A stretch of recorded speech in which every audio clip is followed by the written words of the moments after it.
Ça encore, il est mieux pour celui qui a beaucoup d'argent de ne pas pouvoir tout avoir que celui qui n'a rien, de ne rien avoir. Il y a dans nos quartiers beaucoup de personnes qui déploient énormément d'énergie pour expliquer que l'argent ne fait pas le bonheur. Sachant qu'ici, nous parlons essentiellement d'entrepreneuriat, d'investissement, d'indépendance financière, d'enrichissement et de développement personnel, il va de soi que cela nous touche directement. Bienvenue sur la chaîne Mon Métier. Et si tu es là, ce n'est pas par hasard. Si tu es là, c'est que ces thématiques-là t'intéressent.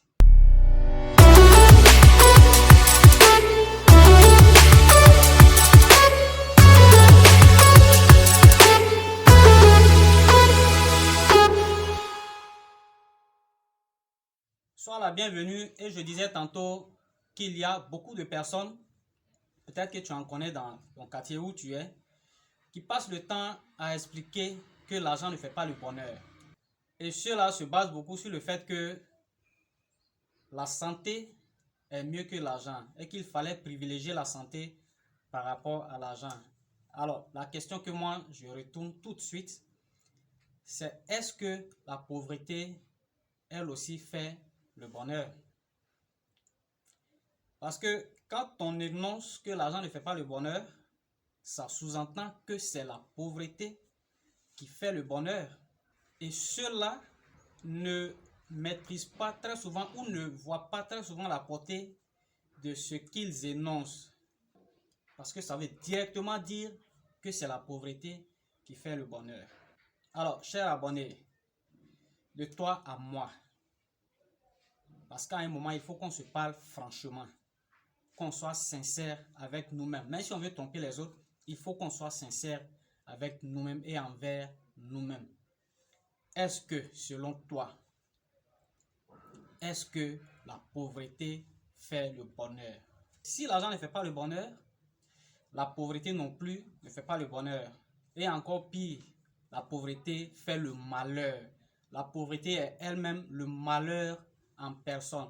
Alors, ne vous laissez pas distraire, ne vous laissez pas tromper, ne vous laissez pas dérouter par ces personnes-là qui ont un niveau de vie très bas et qui sont jaloux de ceux qui ont l'argent, parce qu'il faut le dire. Il faut le dire. Si quelqu'un qui a l'argent, qui est très riche, renonce à toute sa richesse et cette personne-là vient me dire l'argent ne fait pas le bonheur. Mon frère, je renonce à tout ce que j'ai comme bien. Là, en ce moment, je peux prendre le risque de suivre cette personne pour expérimenter ce que la personne est en train de dire. Mais quelqu'un qui n'a pas l'argent, qui n'a rien, qui n'arrive pas à joindre les deux bouts, même pas à manger convenablement, qui vient te dire que l'argent ne fait pas le bonheur, mon ami, fais très attention à cette personne. Et d'ailleurs même, éloigne-toi de cette personne, parce que cette personne-là veut que tu restes et que tu demeures comme elle, dans des conditions minables. Donc fais très attention. Fais attention à tes fréquentations. Fais attention aux amis que tu choisis. Fais attention aux environnements que tu fréquentes, parce que tout cela détermine ce que tu es. Moi, je vais prendre tout simplement le cas de quelqu'un qui a une maladie donnée et qui n'a pas l'argent, et de quelqu'un d'autre qui a la même maladie donnée et qui a l'argent. Et je vous demande, entre ces deux personnes, qui a plus de chances de s'en sortir?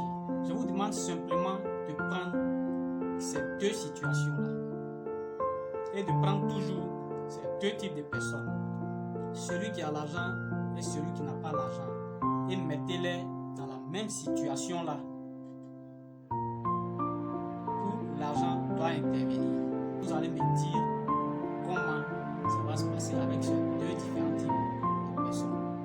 Parce qu'il ne s'agit pas de dire l'argent ne fait pas le bonheur. Il faut que cela soit éprouvé concrètement dans les situations données. Quand on dit l'argent ne fait pas le bonheur, on dit l'argent n'achète pas l'amour. Je veux bien savoir de quel amour il s'agit. Parce que dans les églises, si chaque fois que la corbeille passe, que vous ne mettez rien dedans, c'est sûr que vous serez du côté de la salle. On peut tolérer aujourd'hui, tu ne mets rien dedans. Demain, tu ne mets rien.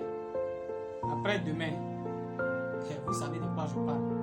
Vous serez catégorisé déjà de quelqu'un qui ne met rien dans la quête chaque fois qu'il vient à l'église. Et pareil dans nos mosquées, dans tous les lieux de culte. S'il y a lieu de construire le temple, les gens cotisent toujours.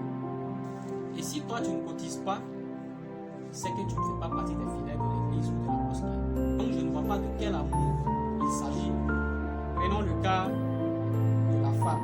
On dit l'argent ne fait pas l'amour. L'argent ne peut pas faire en sorte qu'une fille t'aime. Alors que toi tu l'aimes, c'est ce que ça veut dire. Et qu'elle ne t'aime pas réciproquement. Alors tu as l'argent, tu aimes une fille qui ne t'aime pas. Et toi tu n'as pas l'argent. Et puis tu aimes une fille qui ne t'aime pas. De vous deux là, qui a le plus de chances d'avoir la fille? Oui, dis-moi. Parce que vous prenez le fait que celui qui a l'argent, la fille ne l'aime pas. Et celui qui n'a pas l'argent, la fille l'aime. Ce n'est pas les mêmes situations. C'est pas les mêmes situations. Hein. Prenez les choses dans les mêmes situations. Celui qui a l'argent, la fille l'aime pas. Et celui qui n'a pas l'argent, la fille l'aime pas. Qui a le plus de chances d'avoir la fille? Voilà, il faut pas comparer l'incomparable. Il faut comparer les choses dans le même contexte. Ne dites pas, lui il a l'argent, la fille l'aime pas. Et puis elle aime celui qui n'a pas l'argent. C'est pas les mêmes choses. Lui qui a l'argent, la fille l'aime pas. Celui qui n'a pas l'argent, la fille l'aime pas. Qui va avoir la fille? C'est de ça qu'il s'agit. Comparons ce qui est comparable. Parce que les sentiments, ça, chacun est libre d'éprouver ses sentiments. Et ce n'est pas Dieu qui fait éprouver à quelqu'un ses sentiments. Chacun a sa conviction. Chacun sait comment il dirige ses sentiments. Séparer les sentiments, les émotions de l'amour. Voilà, ça aussi, il faut le faire. Parce que ce n'est pas les mêmes choses. Ce n'est pas du tout les mêmes choses. Donc, de quoi parle-t-on? Chers abonnés, sur cette chaîne, nous on parle d'argent, de comment faire pour avoir l'argent. Comment faire pour être indépendant. Peut-être que tu n'es pas milliardaire, je suis d'accord.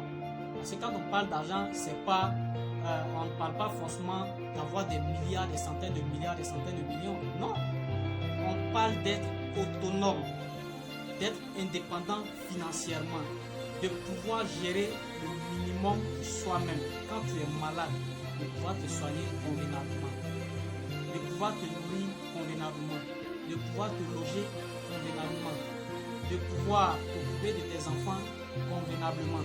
On ne peut pas tout avoir, même avec tout l'argent que tu as. Et ce n'est pas celui qui n'a pas qui va avoir. L'argent ne peut pas tout faire. Je l'admets, je suis d'accord. Mais ce que l'argent peut faire, le manque d'argent ne peut pas faire. Donc il est mieux d'avoir l'argent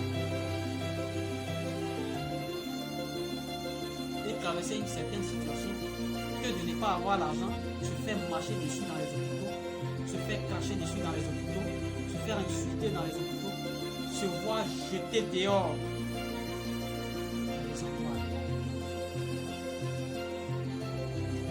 Alors, je t'invite à, dès cette année, on est en début d'année, à réfléchir sérieusement à ce que tu fais. C'est vrai, les gens disent, l'argent n'est pas bon. Mais toi, qu'est-ce que tu en dis? Toi, personnellement, qu'est-ce que tu en dis? L'argent ne fait pas le bonheur. Bienvenue sur la chaîne. Et je pense que ça va se savoir. On va se dire les vérités. N'oublie pas de t'abonner surtout pour ne manquer aucune des vidéos à venir. Ciao, ciao.